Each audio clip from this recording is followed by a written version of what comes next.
Bom dia, irmãos, graça e paz de Cristo Jesus, tudo bem com vocês? Nós estamos aqui em mais um momento para louvar e engrandecer o nome do Senhor. Teremos agora a nossa escola bíblica dominical, logo após um período de culto, louvor e adoração ao Senhor. Eu te convido a estar louvando a Deus juntamente conosco. O estandarte desta igreja, levantemos sem temor. Ela é muito amada esposa do bendito Salvador.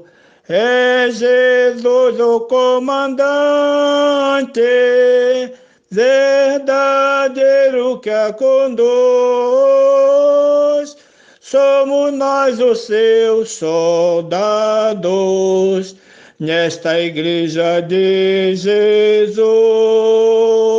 Resolutos avançai, trabalhando por Jesus.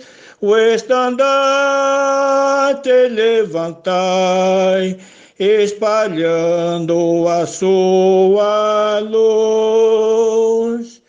Ó igreja, dediquemos nossos corpos ao Senhor. Não devemos ser escravos do sagaz enganador. As riquezas são-nos dadas pela mão real. O Senhor do céu observa se fazemos bem ou mal. Resolutos avançai, trabalhando por Jesus. O estandarte levantai, espalhando a sua luz. Graça e glória te pertencem, ó esposa do Senhor. Sê então um instrumento de salvar o pecador, pois até os fins do mundo Cristo mesmo reinará, e o domínio do Evangelho toda a terra abrangerá. Resolutos avançai, trabalhando por Jesus. O estandarte levantai, espalhando a sua luz. Cristo é a nossa única razão de existir, é a nossa única razão de viver. A Cristo Jesus agora, pelo século dos séculos. Estaremos iniciando o nosso estudo, estaremos falando hoje aqui na Escola Bíblica Dominical sobre práticas batistas. A nossa denominação é uma denominação histórica, centenária, e nós temos algumas práticas que são neotestamentárias que nós queremos estar compartilhando com você que está chegando agora, está conhecendo a igreja agora, está conhecendo a denominação agora, você que é novo membro, que você venha se sentir em casa. É muito importante, sempre quando nós chegamos, em qualquer lugar que seja, conhecermos as práticas da qual nós estamos nos filiando, nós estamos fazendo parte desse grupo. Então existem algumas práticas que é muito importante para nós como igreja histórica e para vocês que estão chegando, que irão chegar, que têm interesse de conhecer. Então eu estarei aqui em nome de Jesus Cristo falando de algumas práticas batistas que são reconhecidas, que são desenvolvidas ao longo da história, e a maioria, grande parte das igrejas batistas filiadas à Convenção Batista Brasileira adotam e têm como prática. E a primeira que eu listei é a ceia memorial para os salvos e batizados, em comunhão com o corpo de Cristo após autoexame. Então essa é a número 1. Irmãos, todos esses itens, eles são itens bíblicos. Nós temos como prática, está aqui escrito em um linguajar que fica mais fácil para a nossa compreensão.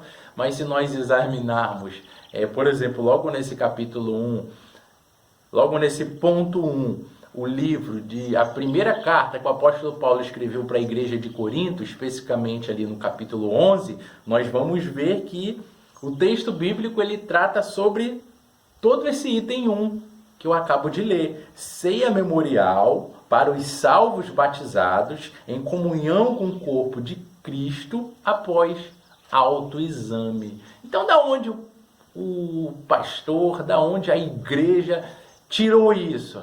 Algum cientista veio, achou legal, criou, inventou e disse que era assim? Sim! O nome desse cientista é o próprio Deus, foi ele quem criou dessa forma. Então, nós trazemos essas práticas batistas reconhecidas, são práticas neotestamentárias, são práticas bíblicas. E nós usamos o nome batistas porque nós cremos que nós temos que ser bíblico. A Bíblia ela é a nossa regra de fé, de prática e conduta. Então, nós temos princípios bíblicos que norteiam, que são reconhecidos historicamente, e nós listamos alguns aqui. Então, existem outros tipos de ceia? Sim, existem outros tipos. É por isso que nós fazemos questão de listar o que nós seguimos, que é o bíblico. Em algumas aulas passadas, se você entrar aí na playlist, no canal da Congregação Batista no Recanto do Sol, na pasta de Escola Bíblica Dominical, você vai ter acesso a alguns estudos que tratam especificamente de forma aprofundada a questão do batismo, a questão da ceia. Há alguns domingos atrás nós gravamos uma aula dessa, disponibilizamos no canal.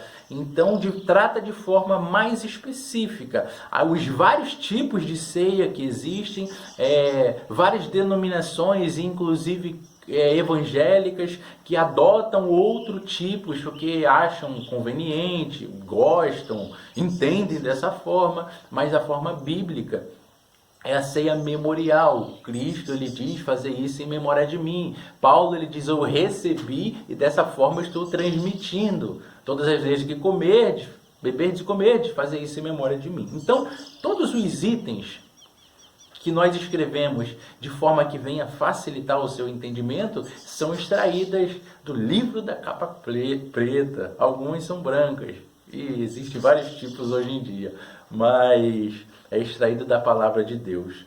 Então, os batistas eles têm uma de suas práticas reconhecidas é a ceia memorial. A ceia ela não é transubstanciação, não é consubstanciação, não tem nenhum poder místico no ar.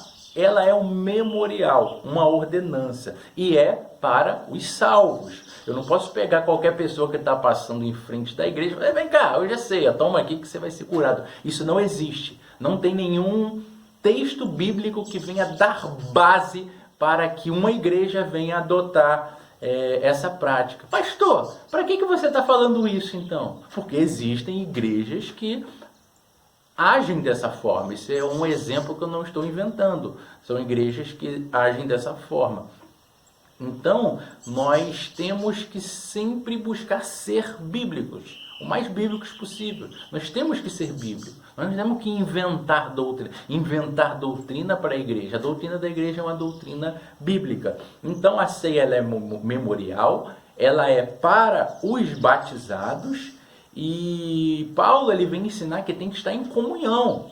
Você tem que fazer um autoexame, estar em comunhão. O pastor normalmente ele diz, né?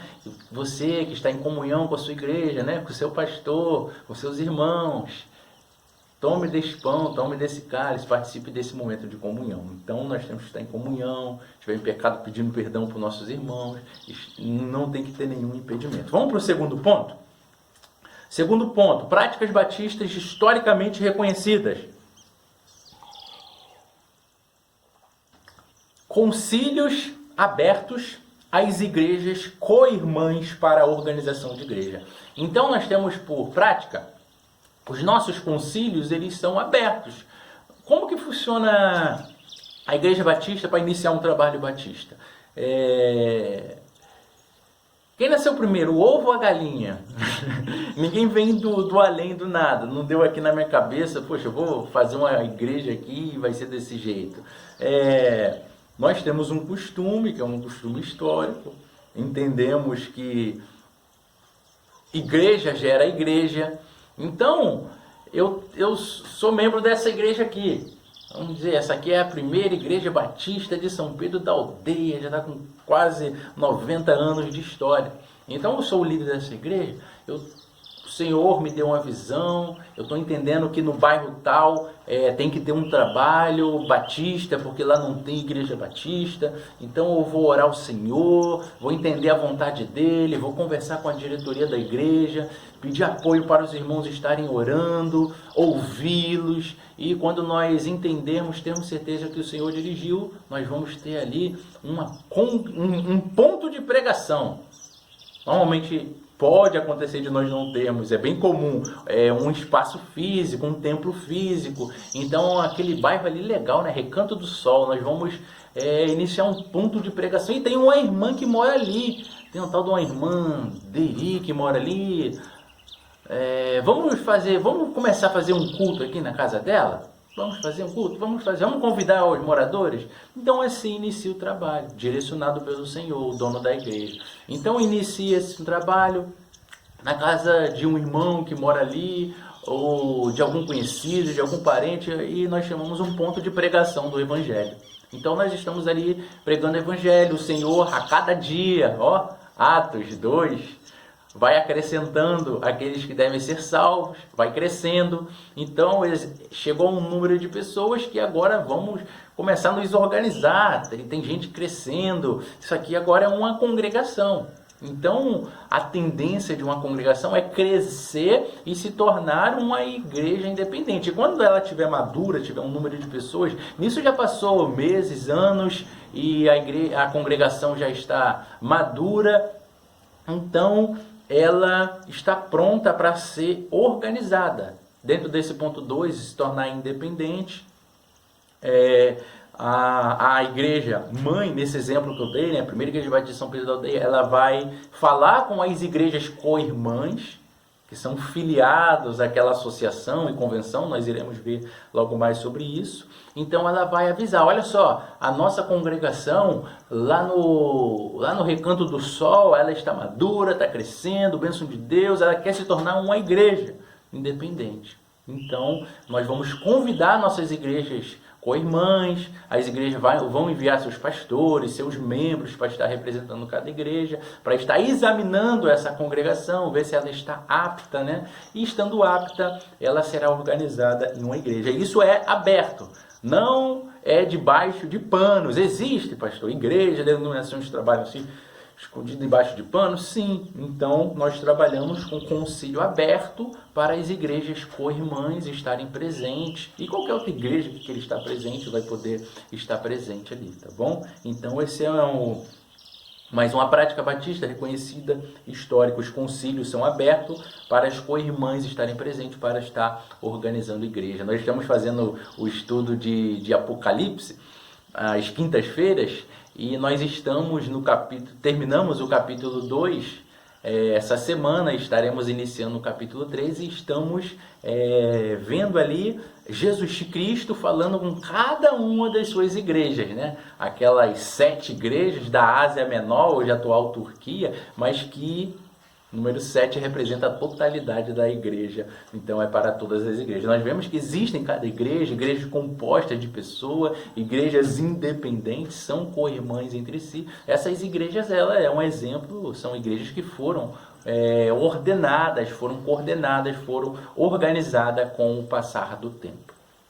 Então, irmãos, o terceiro ponto de uma prática batista reconhecida é concílio de consagração de pastores convocados pela igreja local, segundo as normas da OPBB, Ordem dos Pastores Batistas do Brasil. Deixa eu marcar aqui o ponto 3. Tá, ponto 3. Então, quando uma igreja entende de Deus que um irmão ele tem chamado, ele foi vocacionado para o ministério pastoral, essa igreja vai passar por vários processos, conversa, orientação, busca do Senhor. Mas quando esse irmão ele está para ser organizado, ele está para ser ordenado pastor, não é também assim da minha cabeça, não é beabá, é um irmão que primeiro nós entendemos do Senhor que ele é vocacionado, nós temos o cuidado doutrinário, então existem muitas filosofias, vãs sutilezas, fábulas. O apóstolo Paulo é perito em falar sobre isso, o apóstolo Pedro também, ele fala muito sobre o cuidado que a igreja tem que ter, o Senhor Jesus Cristo, inclusive através da vida de João no Apocalipse, o cuidado que a igreja tem que ter doutrinariamente. A igreja de Éfeso, inclusive, no capítulo 2, logo no início do capítulo, ela é elogiada porque era uma igreja forte doutrinariamente, não admitia os falsos apóstolos, os falsos doutores, os falsos profetas, os hereges, que de vez em quando tentam entrar na igreja pregando outra doutrina e conduzindo as pessoas a passos largos para o distanciamento de Deus. Então, nossa denominação ela exige que esse candidato ao ministério pastoral, ele estude, ele busque o Senhor, ele passe por um seminário teológico, por um curso de teologia. Ele tem que ter uma noção. Como é que um líder ele não vai ter um preparo? Ele tem que ter o preparo espiritual, ele tem que ter o estudo doutrinário da palavra de Deus, com doutores, com pastores mais experientes que vai estar ali orientando, facilitando o entendimento da palavra de Deus. Então, os concílios de consagração de pastores, a igreja local, ele convida. A nossa igreja agora há pouco tempo tem um irmão que já passou pelo seminário há um bom tempo, convidou as igrejas locais. Aí a Ordem dos Pastores Batistas do Brasil tem um trâmite bem grande para filiação. Só de convocar em torno de mais ou menos de 13 a 17 documentos que é exigido, né? Documentos de SPC, Serasa. Estou falando esses documentos só para os irmãos verem como é que é estreito, né? Autorização da esposa do pastor, se ela concorda, se ela entende que essa é vocação, porque a esposa ela está ali o tempo todo da sua vida, ela vai mudar, vai dar um 180, né? Então, tem que ter uma busca na Polícia Federal, ver se não tem antecedente criminal. Então, nossa denominação ela tem essa preocupação. Então, a igreja local ela vai convocar um concílio. Forma-se o concílio, os pastores estão ali examinando o candidato, ver se ele está a contento, ele tem que estudar muita teologia para ele estar embasado nas doutrinas bíblicas, ele vai ser examinado na história da igreja, as doutrinas eclesiásticas, né, as doutrinas da igreja, a sua ética, como ele se porta, como será a sua vida no ministério. Então ele passa por um grande exame, por examinado a conversão. Parece básico, mas é muito importante. Se ele é convertido, como foi a sua chamada pastoral. Então ali estão reunidos todos os pastores que puderem estar presentes e esse candidato ele é examinado. Os pastores se reúnem, conversam, deliberam sobre o que aconteceu, sobre o que ouviram. Então funciona dessa forma. Concílio de consagração a pastores é convocado, não é do além, não é do nada, é a igreja local, é quem vai estar dando base, é quem vai estar ali colocando o nome dela. Então ela solicita a Ordem dos Pastores Batistas do Brasil, Essa organização tem algumas normas e a igreja ela cumpre todos os protocolos, toda a parte administrativa, devocional, cumpre tudo com a ordem, com o candidato e assim é solicitado. Vamos para o ponto 4? Sustento denominacional através do plano cooperativo, que é uma contribuição mensal feita à seção regional da Convenção Batista Brasileira. Então a Convenção Batista Brasileira, ela é uma organização. Essa organização ela manda nas igrejas? Não, as igrejas bíblicas, elas são autônomas, elas são independentes, mas nós temos uma organização que dá amparo, que dá suporte. Então, para que a Convenção Batista Brasileira ela possa existir, as igrejas que se filiam à Convenção Batista Brasileira se organizam, logo se filia à Convenção Batista Brasileira, elas contribuem com a convenção através de uma oferta mensal, que nós chamamos de plano cooperativo, é um plano para cooperação. Então a nossa denominação, através da convenção, ela cuida dos líderes, cuida dos pastores, cuida das igrejas, cuida dos homens, das mulheres, cuida de várias situações, juntas missionárias, e ela precisa de oferta, receber essa oferta da igreja para estar dando, divulgando, cuidando, para estar, enfim, trabalhando. Então, as igrejas têm esse sustento denominacional, tem essa preocupação, essa organização. Vamos para o ponto 5. Cooperação das igrejas entre si e destas com os órgãos denominacionais reconhecidos. As igrejas batistas, elas também enviam não somente esse plano cooperativo mensal, mas ela envia várias outras ofertas. A nossa denominação ela tem várias agências de missões espalhadas sobre os estados brasileiros e também sobre vários países. Minha esposa, por exemplo, ela foi missionária da Junta de Missões Mundiais, que é uma agência missionária das igrejas batistas, que a Convenção Batista Brasileira administra através de ofertas. E existem vários planos de oferta. Existe o plano de adoção missionária, que é o PAN, existe o real missionário, a gente pode estar sempre levantando, ofertando a nossa moedinha, né, nossa moeda de R$1, todas as vezes que eu for são ofertas específicas.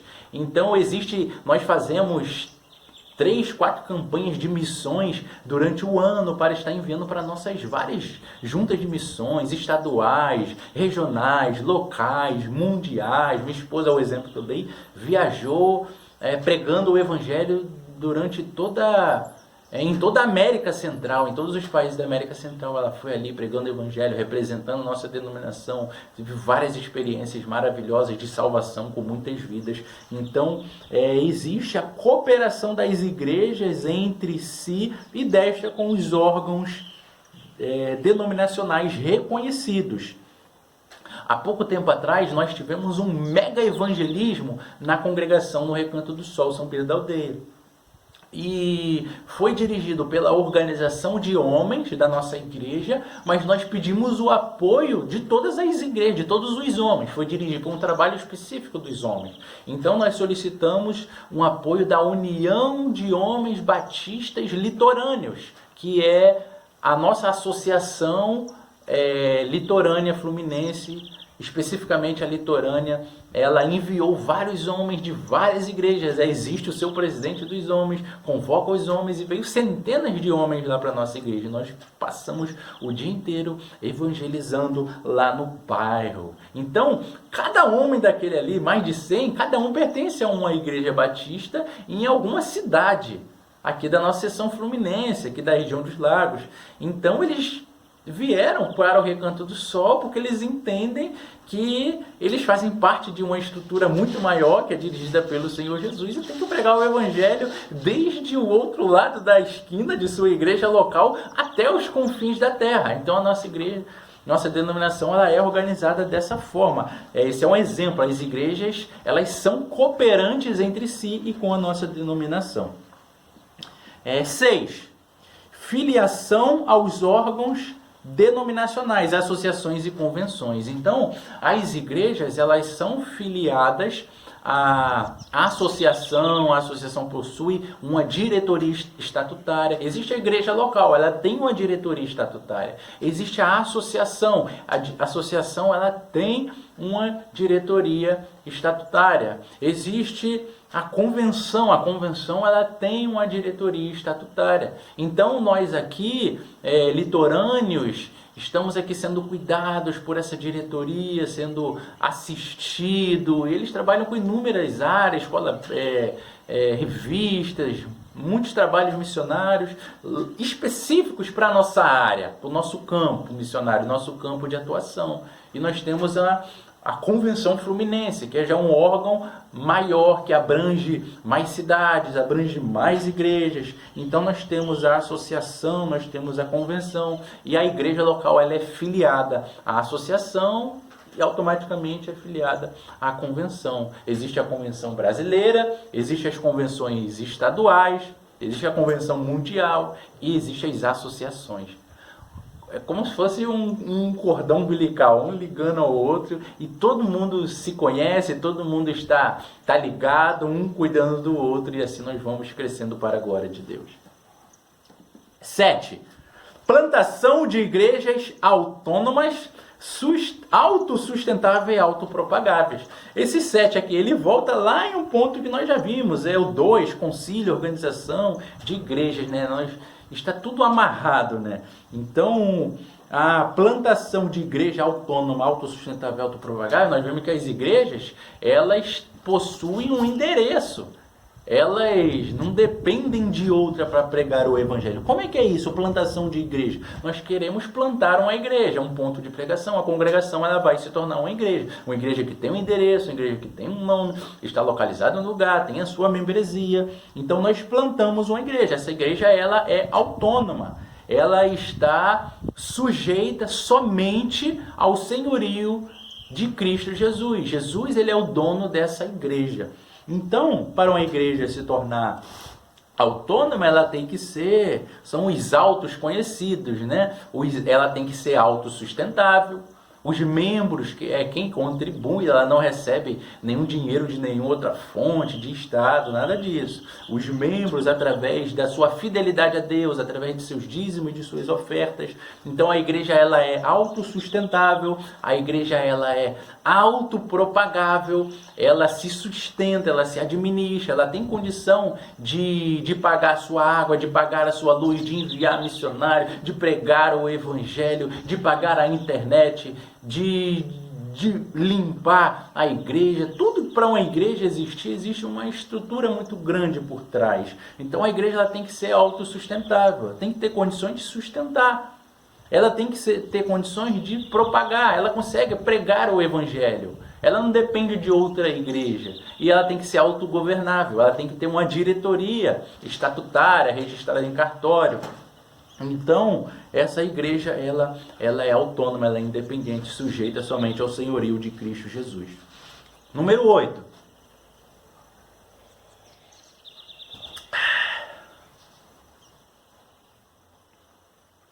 Regime congregacional, governo democrático, utilizando as regras parlamentares adotadas pela CBB, Convenção Batista Brasileira, respeitando o direito de todos os membros. Então, existe um documento batista.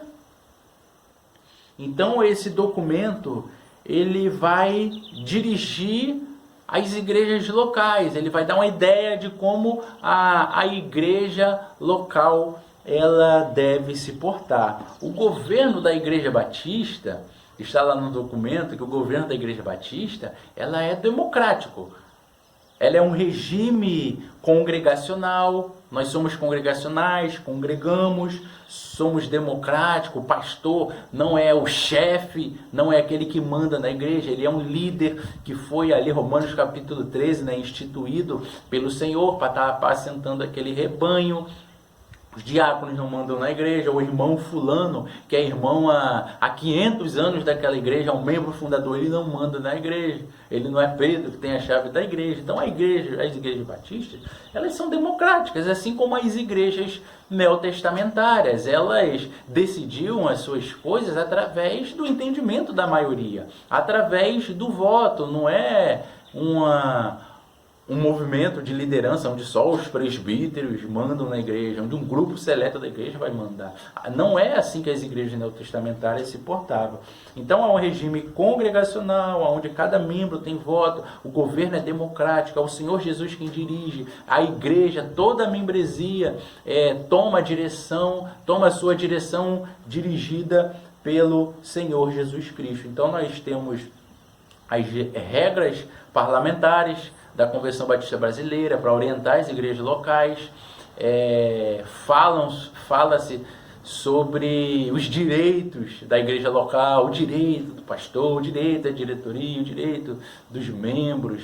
Então nós temos bastante orientação. Existe também um irmão muito conhecido, Ebenezer Ferreira Soares, escreveu, já tem várias edições, mais de 7 edições, que é o Manual da Igreja do Obreiro. Então, várias outras denominações até usam, participo de alguns grupos onde tem vários líderes denominacionais. Ele sempre pede, nós compartilhamos esse material, um material maravilhoso para a igreja, para estar trabalhando nessa área também administrativa da igreja, tem muito ensinamento. Então, o nosso governo ela é democrático, está alinhado com o ponto anterior, já está alinhado com o ponto que se segue, que é o número 9. O nosso culto ele é cristocêntrico, com mensagem sistemática do Evangelho, com apelo ao pecador, apontando para Jesus como o único e suficiente Salvador.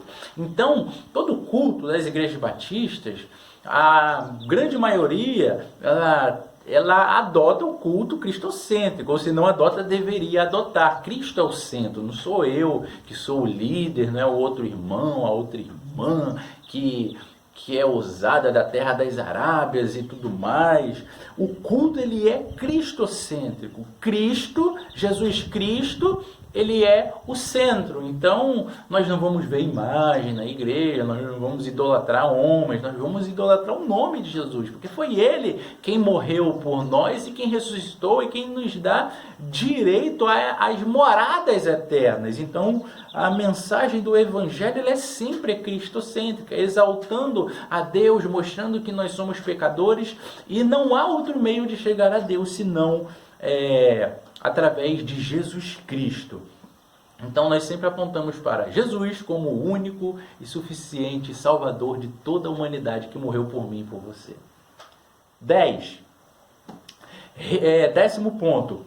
Recolhimento de dízimos e ofertas como expressão de culto, entregues para a manutenção da obra de Deus e sem a pretensão de prosperidade. Então eu acho muito interessante, isso aqui é um ponto maravilhoso, porque os dízimos e as ofertas é uma expressão de culto a Deus, assim como existem várias expressões. Então o dízimo e a oferta, nós entendemos que é bíblico. Alguns dizem assim, não devolvo o dízimo, só a oferta, porque o dízimo é da lei. O dízimo está ultrapassado, não é do Novo Testamento. O dízimo é bíblico, o dízimo, filho, é antes da lei. Gênesis capítulo 14, Abraão ele devolveu o dízimo para o Senhor, então não existia nem lei. Então Jesus, ele no livro de Mateus, no Novo Testamento, ele já fala que sim, o dízimo ele é importante, mas existem outras coisas muito mais importantes, porque não é através do dízimo que eu ganho vida para Jesus, que eu prego o Evangelho. Olha aqui, devolvi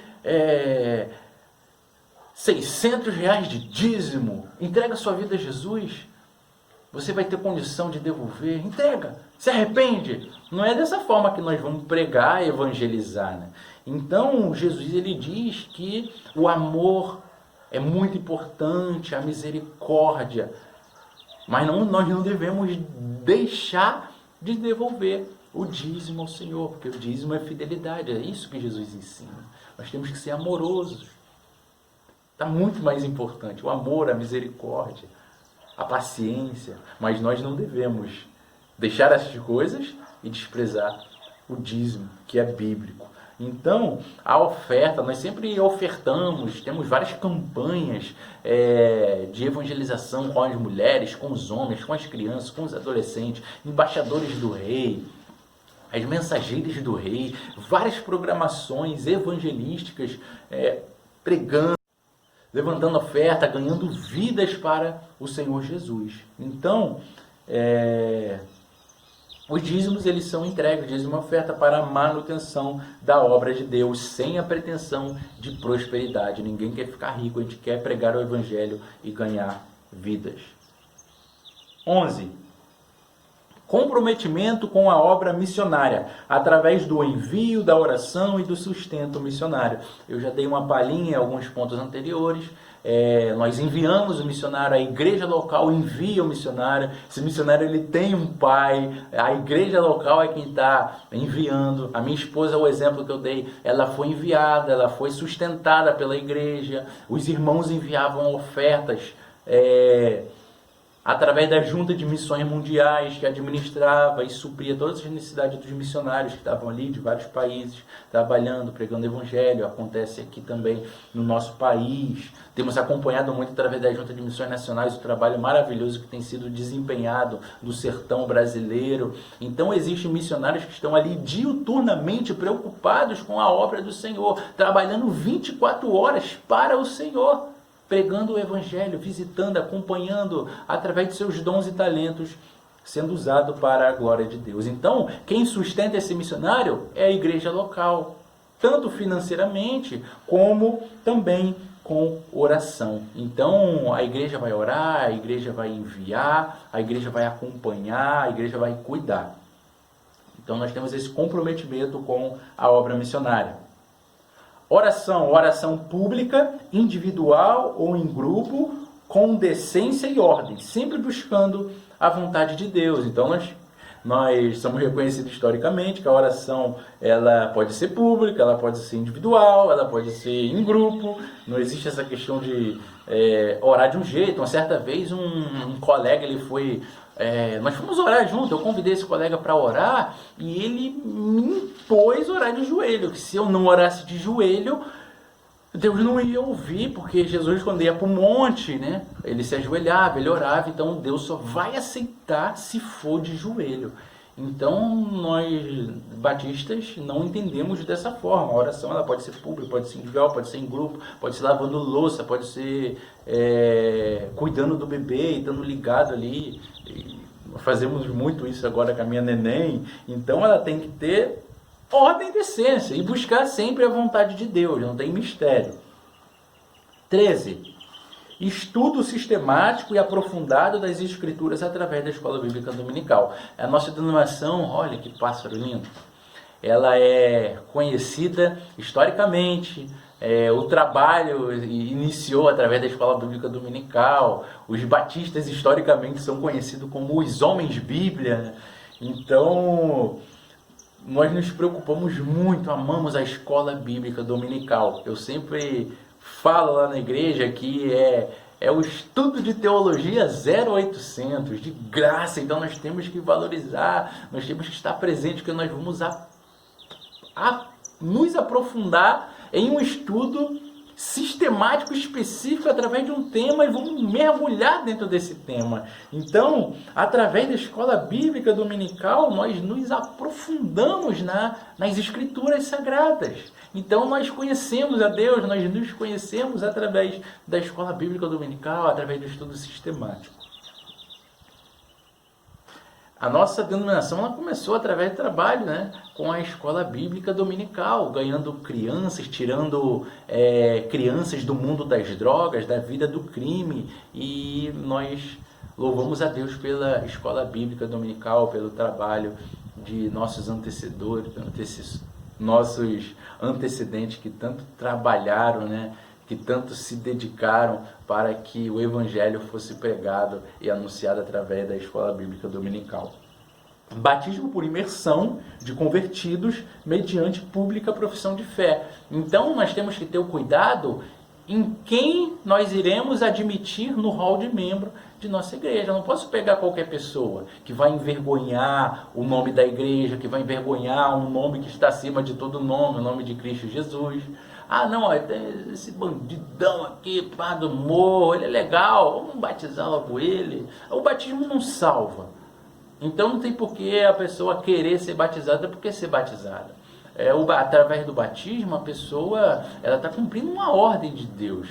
Eu tenho que crer, eu tenho que ser batizado, eu como missionário eu tenho que ir por todo mundo e pregar o evangelho a toda criatura. Aquele que crê, ele vai dar testemunho da sua pública profissão de fé através do seu dia a dia. Ele está sendo observado pelo pastor, ele está sendo observado pelo corpo diaconal, pelos membros mais antigos da igreja. E ele está dando testemunho. Então nós marcamos um dia para ele publicamente declarar a sua fé e através desse ato também, nós batistas escolhemos para que essa pessoa ele venha também se tornar membro, ele tem o seu nome arrolado no hall de membros. E o batismo, ele é feito por imersão. Existem outras denominações, inclusive cristãs, que só molha o batizando ali, joga água nele, molha e creem que a aspersão é o batismo. Nós não entendemos dessa forma. A nossa denominação ela é mundialmente também conhecida pelo batismo, porque foi as igrejas batistas quem iniciou o batismo por imersão na face da terra. Então, até então, o batismo era entendido como só por aspersão, jogar água.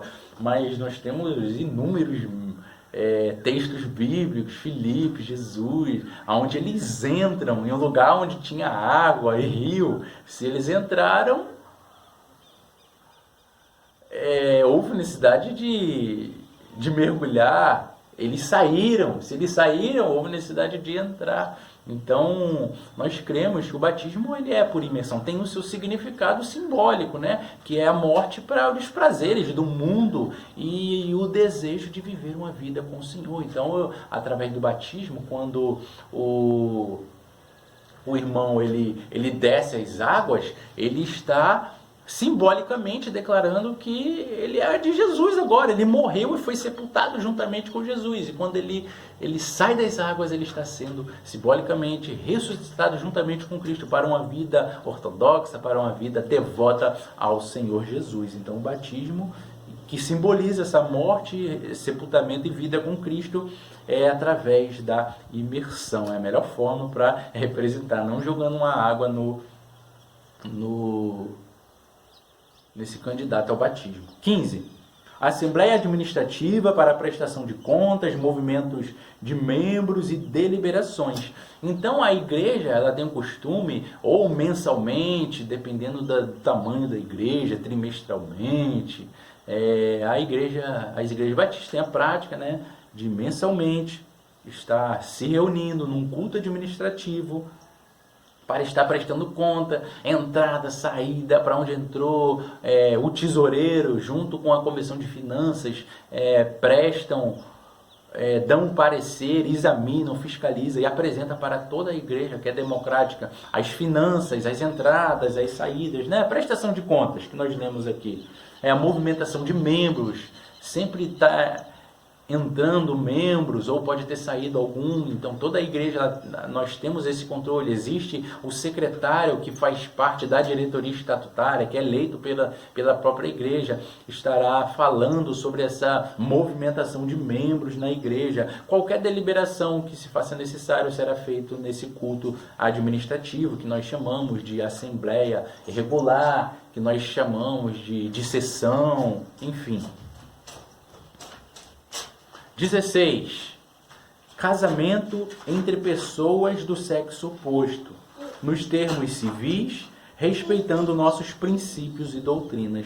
Então, nós cremos que o casamento ele é feito entre marido e mulher, os cônjuges são o sexo oposto, então, respeitando os termos civis, aí nossos princípios e nossas doutrinas. Então ninguém pode nos impor. Existe até, infelizmente, algumas denominações aí ao redor do mundo históricas que estão casando pessoas do mesmo sexo. Então isso não é bíblico.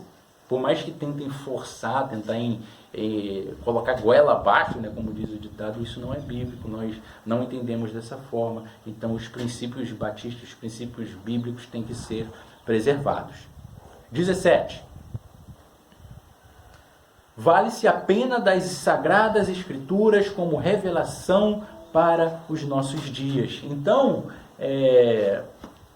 nós pegamos Timóteo, Pedro, diz que não existe nenhuma outra revelação. Aquele que acrescenta um tio, uma vírgula, ele será amaldiçoado. Então, a Bíblia Sagrada, ela é inspirada por Deus, ela foi inspirada, o Senhor inspirou em torno de 40 homens para estar escrevendo e impediu-os de cometer erros, para que pudessem está registrando 66 livros canônicos inspirados por Deus, e é a nossa regra de fé e prática. Essa é a revelação de Deus para a nossa vida. A Bíblia Sagrada, ela é a revelação de Deus para a nossa vida. Eu vou fazer até questão de compartilhar um texto, aqui com os irmãos. Isso aqui é muito importante.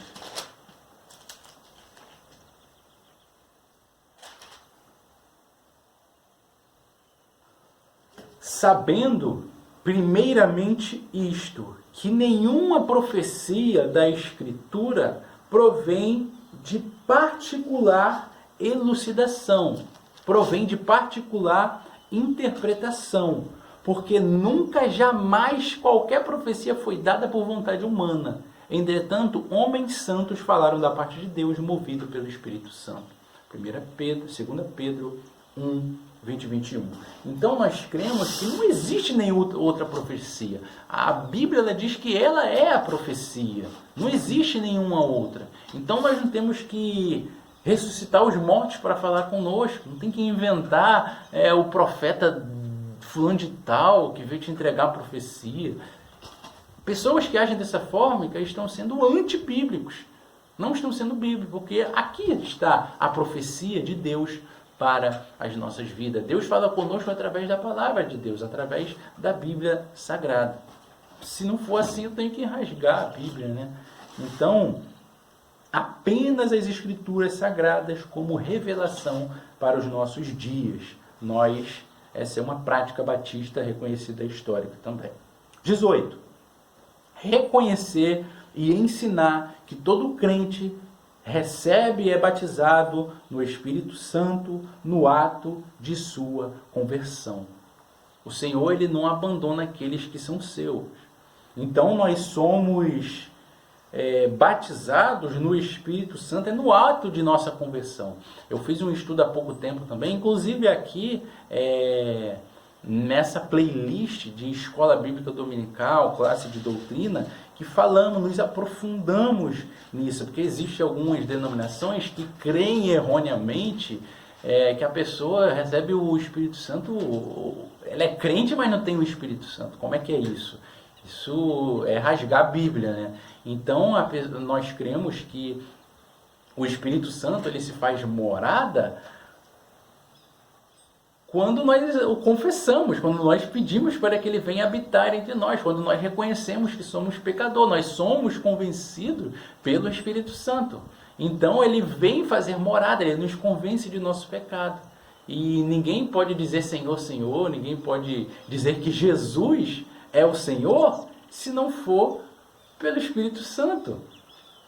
Então, o crente, ele é ensinado que ele recebe o Espírito Santo no ato de sua conversão. Deixa eu ver se eu vejo um texto aqui. Texto muito importante.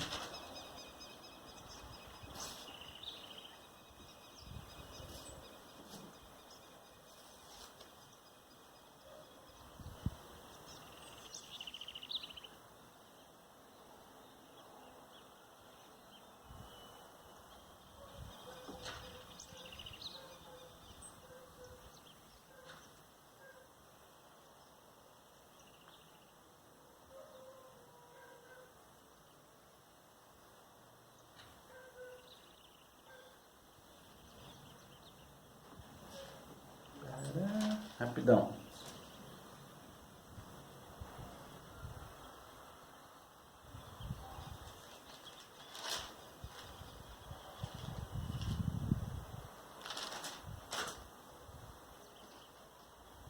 Então depois eu acho o texto aqui, eu não estou achando, mas depois eu acho e compartilho aqui com vocês. Vamos avançar aqui.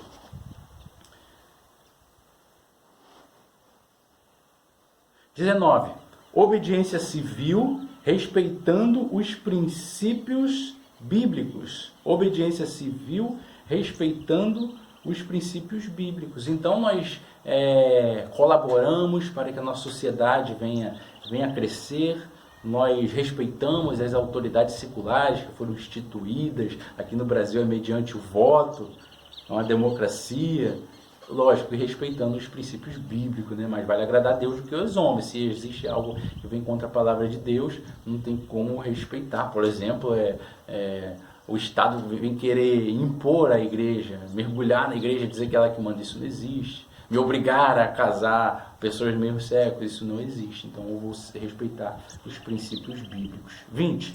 Reunir-se regularmente com a igreja para culto, serviço e comunhão. Então é uma prática, nós temos que reunir para cultuar. A igreja, ela é a igreja quando ela está reunida. Nós somos o templo do Espírito Santo faz morada em nós, mas quando nós estamos reunidos, nós somos igreja, nós somos corpo de Cristo. Nos reunimos regularmente para culto, para estarmos em comunhão. Esse é um dos propósitos da igreja, é a comunhão, o serviço cristão. 21. Autonomia da igreja local, respeitando os princípios e doutrinas batistas. Então, as igrejas batistas, elas são autônomas, elas se dirigem, elas se governam, autogovernam, debaixo do senhorio de Jesus Cristo, através da assembleia, através da reunião dos irmãos, dirigindo, se governando, votando, e assim a igreja vai avançando para a glória de Deus. 22. Manter-se distinta dos poderes públicos, embora participe na realização de suas funções para com a sociedade.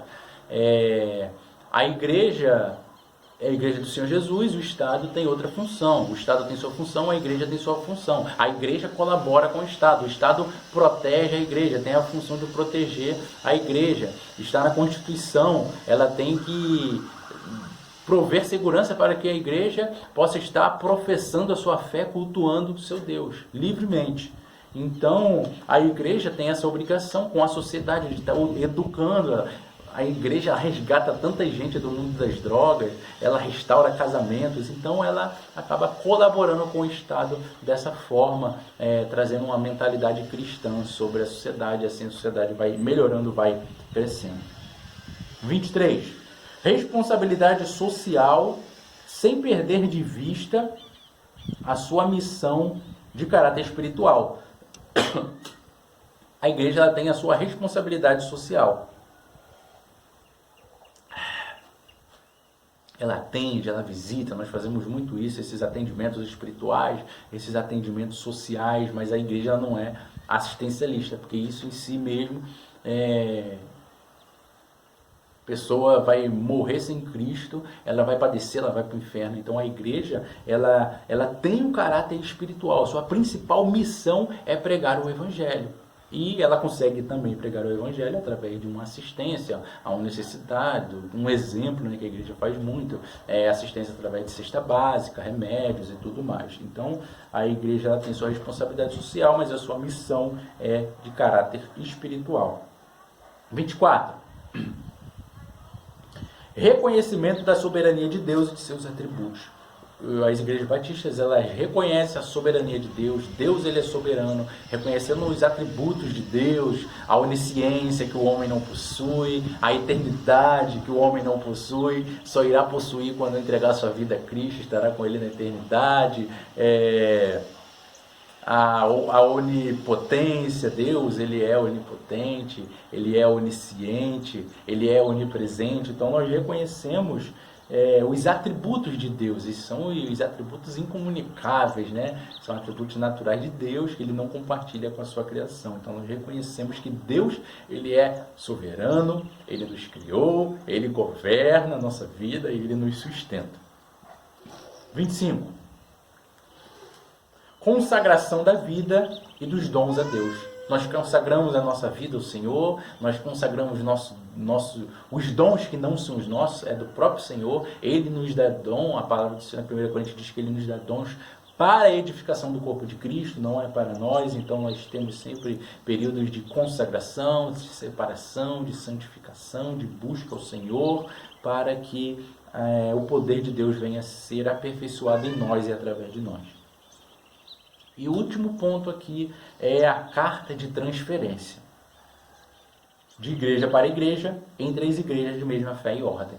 Então, se eu sou membro de uma igreja batista, filiada à Convenção Batista Brasileira, esse membro ele já passou por esse filtro, ele já passou por uma classe de doutrina, ele já foi batizado. Então, não há necessidade desse trabalho, de estudo sistemático, aprofundado com ele. Ele já foi feito isso em alguma igreja batista. Tem a mesma fé, crê da mesma forma, tem a mesma ordem, se organiza da mesma forma. Então ele já passou por esse filtro. Como é que ele vai se tornar membro? Uma carta de transferência, de igreja para igreja. Ele agora está aqui na primeira igreja batista de São Pedro, mas ele veio lá da primeira igreja batista de Tocantins. Então, ele está aqui, ele vai vir na reunião administrativa, vai declarar que quer ser membro daquela igreja. Ele já passou pela classe de doutrina. Então, a primeira igreja batista de São Pedro vai enviar um e-mail, vai ligar, vai mandar carta, vai fazer um sinal de fumaça, o que for possível para fazer contato lá com a igreja de Tocantins. E a igreja vai enviar a carta de transferência, de recomendação, que ele é um crente de verdade, e ali ele, filiado à Convenção Batista Brasileira, mesma fé, mesma ordem, já passou por isso, já conhece, então ele se tornará membro da igreja local. Vamos voltar lá no 18. Eu lembrei do texto. Reconhecer e ensinar que todo crente recebe e é batizado no Espírito Santo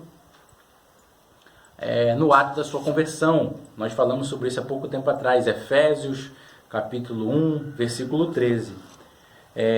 Em quem também vocês, depois que ouviste a palavra da verdade, o evangelho da vossa salvação. Então, qual é o primeiro passo no processo da salvação, do batismo do Espírito Santo? Ouvir. Vocês, os gentios, que foram alcançados pelo evangelho. A palavra de Deus ela foi pregada. Então, a vocês, que depois que ouviram a palavra da verdade, o evangelho da vossa salvação, e tendo nele também crido, ouvir, crer, próximo ponto, foste selado com o Espírito Santo da promessa, o qual é o penhor da nossa herança, o Espírito Santo, através do Espírito Santo. Ele é quem nos confia a salvação, porque eu ouvi o Evangelho, eu criei, eu aceitei Jesus, eu fui batizado no Espírito Santo. Então, até ao resgate da sua promessa em louvor da sua glória. Então, irmãos, o texto bíblico, ele nos ensina, não tem como fugir disso, que quando eu ouço, eu creio, o Espírito Santo, ele vem e habita em mim. Eu sou batizado com o Espírito Santo, então ele ainda é o penhor da minha herança. Então não tem como fugir disso. Então essas são práticas batistas reconhecidas ao longo dos séculos, historicamente, e a você, novo membro, antigo membro, esteja relembrando que você venha a ser grandemente edificado, sabendo onde está pisando, sabendo que somos uma igreja séria, comprometida com o Senhor, tendo práticas bíblicas, e a Deus a honra, a Deus a glória, a Deus o louvor pelo século dos séculos. Quero orar pela sua vida. Pai bendito, muito obrigado, Pai, por estar com esses meus irmãos, novos membros, que estão conhecendo mais da Tua Palavra, conhecendo mais de nossa igreja, que venham ser grandemente guardados, cuidados e abençoados pelo Senhor, Pai. Muito obrigado, Papai. A Ti a honra, a Ti a glória, a Ti o louvor, a Ti a adoração pelo século dos séculos. Que Deus abençoe a sua vida, abençoe a sua família, hoje e sempre. Amém. Deus abençoe.